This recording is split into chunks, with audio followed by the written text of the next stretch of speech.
کے ساتھ ہمارا شمار کیوں کرتے ہو، جبکہ وہ انکار کرتے تھے ہم اقرار کرتے ہیں، وہ نبی اکرم صلی اللہ علیہ وسلم کی تکذیب کرتے تھے ہم تصدیق کرتے ہیں، وہ تمام اسلام کے شعائر کو جھٹلاتے تھے نہیں مانتے تھے، ہم مانتے بھی ہیں اور عملی جامہ بھی پہناتے ہیں، یعنی نماز وغیرہ پڑھتے ہیں، سب کچھ کرتے ہیں۔ یہ ان کا اعتراض ہے، شبہ ہے۔ اب جواب سنیے،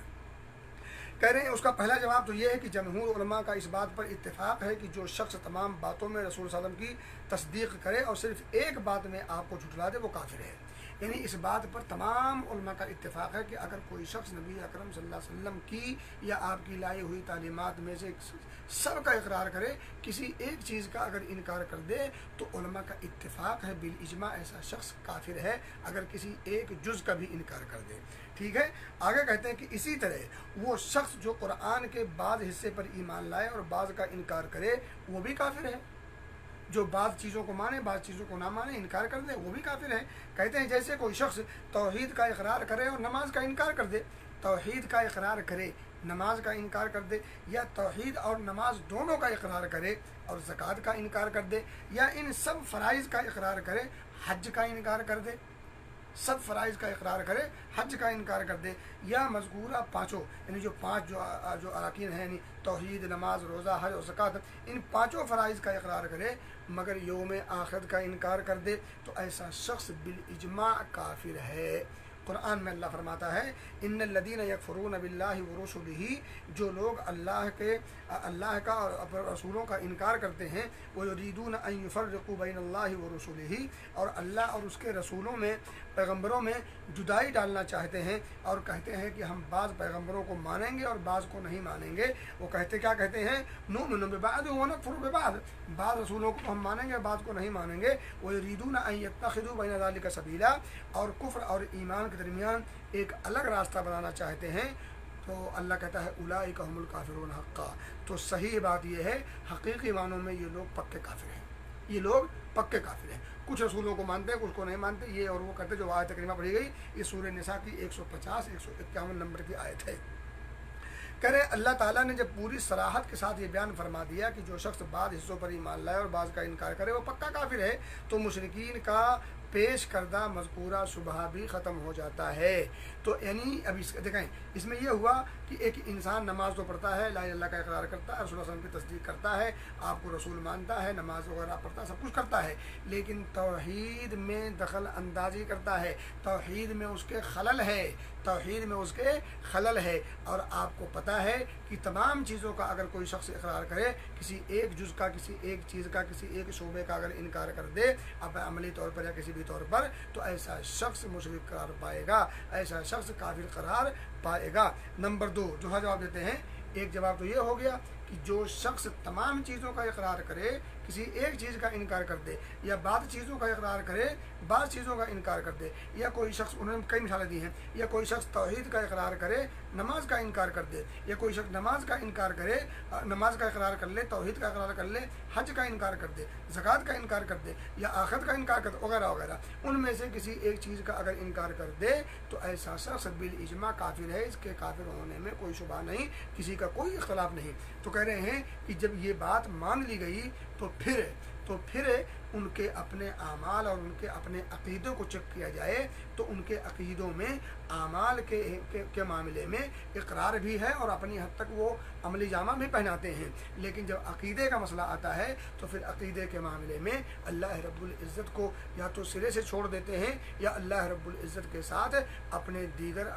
انبیاء کو یا اولیاء کو یا ملائکہ کو یا جن کو یا دیگر اللہ کے بعض مخلوقات میں سے بعض مخلوق کو جو اللہ کے مقرب ہوں یا جعلی اور نقلی ہی کیوں نہ ہوں، ان میں سے کسی نہ کسی کو چوز کر کے اختیار کر کے ان کو اپنا ماوا اور ملجا بنا لیتے ہیں، مشکل کشائی کے لیے ان کے دربار میں حاضر ہو کر کے انہیں پکارتے وغیرہ وغیرہ۔ نمبر 2 دوسرا جواب دیتے ہیں، کہنا ہے کہ اس شبہ کا یہ جواب یہ بھی دیا جائے گا کہ جب تم اس بات کا اقرار کرتے ہو کہ جو شخص تمام امور میں تمام کاموں میں اللہ کے رسول صلی اللہ علیہ وسلم کی تصدیق کرے اور صرف نماز کا انکار کر دے تو بالاجماع کافر ہے اور اس کی جان و مال مباح ہے، یعنی اس سے قتال کیا جائے گا اور اس کو اگر خون بہے تو اس میں کوئی مسئلہ نہیں، اس کے مال کو بھی جو ہے